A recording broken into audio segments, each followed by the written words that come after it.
እስከ መጨረሻው ድረስ አብራችሁን ከሆናችሁ እነግራችኋለሁ እስከ ዋጋው ጭምር ማለት ነው። እንግዲህ እዚሁኛው ራሳችን ቅርጹንም ሁሉንም በመፈልጉት አይነት ዲዛይን የምናወጣላችሁ እኛውንም ከዋጋው አንፃር ትንሽ ቀለል ያለ ነው እዚሁ በእኛው በእጃችን ስለሚሰራ ማለት ነው እንጂ ማቴሪያሉ የማይረባ ሆኖ ምናምን አይደለም።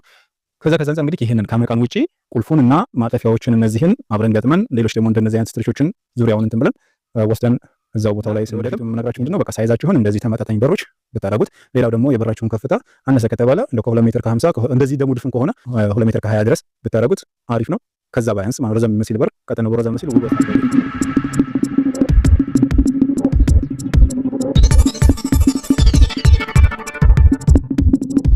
ሰላም አለይኩም ወራህመቱላሂ ወበረካቱ። ሰላም እንዴት ናችሁ? ውድና የተከበራችሁ የኑር መሐመድ ፈርኒቸር የዩቲዩብ ቻናል ቤተሰቦች ዛሬ እንግዲህ ይሄው እነዚህ የሚያማምሩ በሮችን በድጋሚ ይዤላችሁ መጥቻለሁ።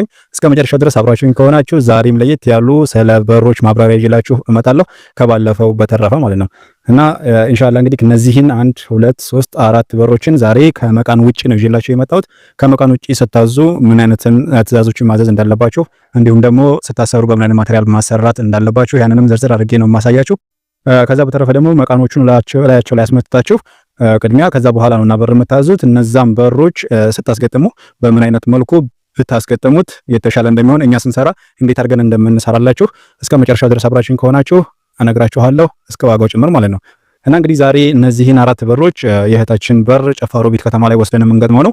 ሌሎች ብዙ እቃዎች አሏት። እነዚህን ግን ያወራቱን ለብቻ ላምጣላት ብዬ ነው። እንግዲህ ያው በመረጠችው ዲዛይን መሰረት እነዚህን እና ደግሞ ለየት ያለ ከለር እስከዛሬ አሁን በቡኒ ከለር በሌላ ብዙ አይነት ከለሮችን ነው የምንጠቀመው። በር ላይ ይሄ ያልተለመደ ከለር ነው እና በወርቃማ ቸኮሌት ከለር መርጣ ዲዛይኑም ፍልፍሉም ሁሉ ነገሩ ያው በምርጫዋ መሰረት ነው ያደረግንላት። እንደምታዩት ከዚህ ጀምሮ እንዳለ ሁሉም 4ቱም በሮች አንድ አይነት ስታይል ናቸው። ከላይ ጀምሮ እነዚህ እንደምታዩቸው ወደዚህም ስፋታቸው ምናምን በቃ ተመጣጣኝ በሮች ናቸው። አንድ አይነት ሳይዝ ናቸው አብዛኛዎቹ። ከፍታቸውን እንኳን ራሱ ያያችሁት ነው አይደል? ቁመቱ ላይ ድረስ በኔ ቁመት እንኳን ራሱ ላይ ድረስ ነውና በጣም አሪፍና ጽድት ያለ በር ነው። ረጃጅም በሮች በጣም ውበት አላቸው። ለእናንተም ደግሞ የፈለጋችሁትን እቃ ለማስገባትም ሆነ ምን ለማድረግ ቤታችሁ ውስጥ አትጨናነቁም። ቁም ሳጥንም ሆነ ሌሎች ትልልቅ ነገራቶችን ብታመጡ በጣም ረጃጅም በር ሲሆኑ እንደፈለጋችሁ እንትን ትሉታላችሁ። ሌላው ስፋቱ ደግሞ እንደዚህ ያለው ስፋት በቃ ልከኛ ስፋት ነው። ከ90 እና ከ80 መብለጥ የለበትም ያልኳቸው የባለፈው አይነት ስራ አይደለ? ልክ እንደዛ ነው። ይሄ እንግዲህ መቃኑ ተመቶለት ሁሉ ነገር ያለቀለት በር ስለነበር ነው። እንግዲህ አሁን ከበሩ ውጪ ነው ይሄንን እየሰራን ያለ ነው። ነገር ግን አሁን በር መቃን ሲያስገጥሙ እዛ ቦታው ላይ ይሄንን ወስደንኛ በመናሰር ሰዓት ላይ በዚህ ይዞ ይሄንን ከላይ አንስቶ በዚህ በኩል አናጺዎች የሚገጥሙት አገጣጠሙ ስትሬስ ስለማይሆን ልክ እንደዚህ በሚገጠም በሰዓት ላይ የሆነ ክፍተቶች ምናምን ይኖራሉና በግርግድ በመቃኑና በዚህ መካከል እነዛን ችግሮችን በምን አይነት መልኩ እንደምንሸፍን ዛሬ በደንብ አድርጌ ነው የማስረዳችሁ። ሌላው እንግዲህ ከዚህ ጋር ይሄ በሩ በኤምዲኤፍ የተሰራ በር ነው። እንደምታዩት ከላይ እስከ ታች ድረስ እንዳለ ሙሉውን ድፍን ያለ ይሄን ጌጣጌጦቹን እነዚህ ቅርጾቹን እኛው ራሳችን እነዚህ ያወጣንለት። ሌላው እያያችሁት ነው አይደለ? በሩ ረጅም በሚሆንበት ሰዓት ላይ እነዚህ ማጠፊያዎቹ 1 2 3 4 ማጠፊያዎችን በሩን በደንብ አድርጎ እንዲሸከምላቸው አድርገን ነው ያረግንላት። 4 እንትን አጭር ቢሆን አሁን 3 እንጠቀም ይችላል። ይሄ ግን ረጅም ከመሆኑ የተነሳ እያንዳንዱ በር ላይ 4 ማጠፊያ ተጠቅመናል። ሌላው ቁልፉ እዚህ ጋር እንደምታዩት በጣም አሪፍና ጽድት ያለ ኦሪጂናል ቁልፍ ነው የተጠቀምንላቸው እዚህ ጋር 4ቱም በር ማለት ነው።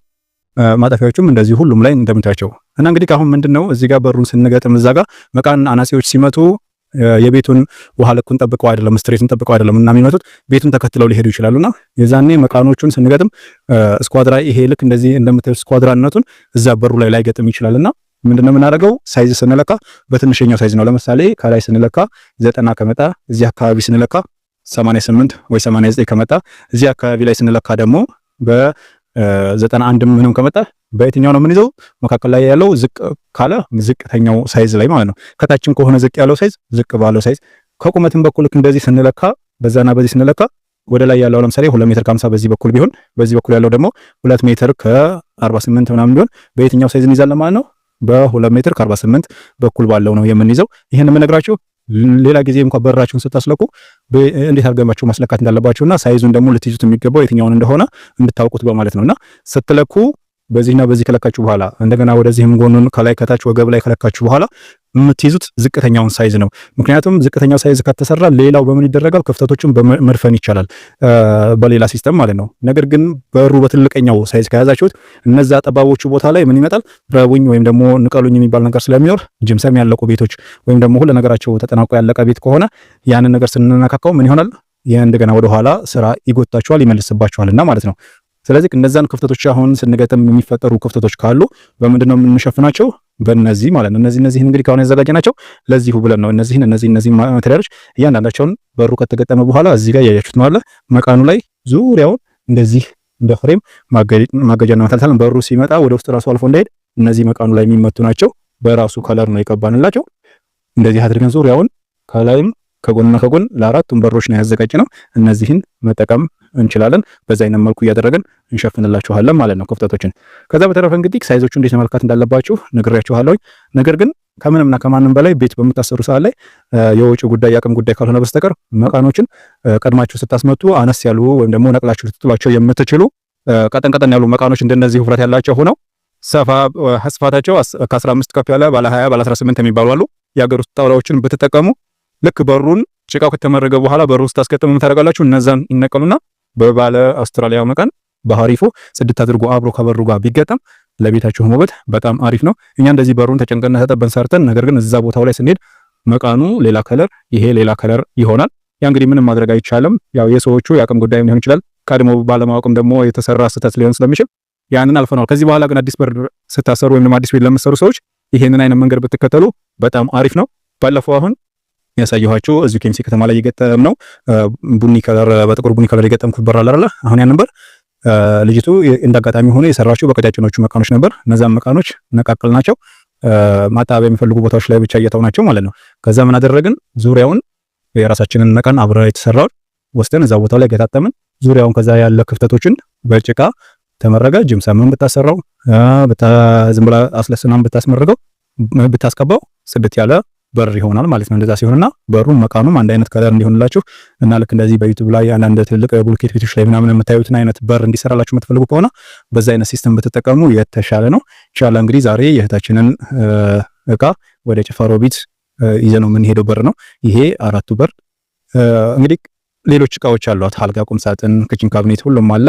ኢንሻአላህ ነገ ከነገ ወዲያ ደግሞ እነሱን ቀሪዎችን እቃዎችን አሳያችሁና ያው አንድ ላይ ይዘንላት ጭነን ወስደን እንገጣጥመዋለን። ከገጣጠምን በኋላ እንግዲህ ቤቷ ላይ ደግሞ ያለውን ሁኔታ የሚቻል ከሆነ ኢንሻአላህ የዛኔ በደንብ አድርጌ ነው የማሳያችሁ። እንግዲህ ዋጋ ለምትሉኝ አሁን እነዚህን በሮች በኤምዲኤፍ በር ያኛው ድሮ ባለፈው የነገርኳችሁ ሁለተኛ አሰራሩ በሽግ የሚሰራው አይነት አሰራር እሱ ዋጋው ትንሽ ውድ ነው። ምክንያቱም የእቃው ልዩነት ኑሮ ሳይሆን ማቴሪያሉ ሲገዛ በጣም ኦቨር ግዢ ስላለው፣ ይሄኛው ደግሞ ኤምዲኤፉ እዚሁኛው ራሳችን ቅርጹንም ሁሉንም በመፈለጉት አይነት ዲዛይን በመናወጣላችሁ እኛውንም ከዋጋው አንፃር ትንሽ ቀለል ያለ ነው እዚሁ በእኛው በእጃችን ስለሚሰራ ማለት ነው እንጂ ማቴሪያሉ የማይረባ ሆኖ ምናምን አይደለም። ከዛ አንፃር እንግዲህ ይሄንን ከመቃን ውጪ ቁልፉንና ማጠፊያዎችን እነዚህን አብረን ገጥመን ሌሎች ደግሞ እንደነዚህ አይነት ስትሪቾችን ዙሪያውን እንትን ብለን ወስደን እዛው ቦታው ላይ ስንገጥም ይሄንን አሁን በ16000 ብር እየሰራን እንገኛለን። ኢንሻአላህ እናንተ ማዘዝ ስትፈልጉ ስክሪን ላይ ባለው ስልክ ቁጥር እየደወላችሁ ማዘዝ ትችላላችሁ። እስከነ መቃኑ ከሆነ ደግሞ እንደነገርኳችሁ ባለፈው ከ25000 ብር ጀምሮ እየሰራን እንገኛለን እና ለወደፊቱ የምነግራችሁ ምንድነው በቃ ሳይዛችሁን እንደዚህ ተመጣጣኝ በሮች ብታረጉት፣ ሌላው ደግሞ የበራችሁን ከፍታ አነሰ ከተባለ እንደው ከ2 ሜትር ከ50 እንደዚህ ደግሞ ድፍን ከሆነ 2 ሜትር ከ20 ድረስ ብታረጉት አሪፍ ነው። ከዛ ባያንስ ማለት ረዘም የሚመስል በር ቀጠን ብሎ ረዘም የሚመስል ውበት አለው ቤት ላይ። ሌላው ስታስገጥሙ ደግሞ ዙሪያውን ጀማጀም ሲመቱ አናጺዎች ሁሉንም ስትሬት ቢያደርጉት አንዱን ከፍ አንዱን ዝቅ እያደረጉ መስኮቱን ወይም ደግሞ በሩ ጋር ዙሪያውን ሲታይ እንደዚህ ሌቭል መሆን አለበት ከውበት አንፃር። እንደዛ ብታደርጉት የተሻለ ነው። እንግዲህ ለዛሬ ይዤ የመጣሁት ስራ ይሄን ይመስላል። ኢንሻአላህ ነገ ከነገ ወዲያ እስከምንገናኝ ድረስ ሰላማችሁ ይብዛ እያልኩ መሰናበታችሁ ወንድማችሁ ኑር መሐመድ ፈርኒቸር ነኝ። ኢንሻአላህ እስከዛው ድረስ ግን ሰብስክራይብ እና ሼር እያደረጋችሁ የተለመደ ትብብራችሁን አሳዩኝ። ሰላም አለይኩም ወራህመቱላሂ ወበረካቱሁ።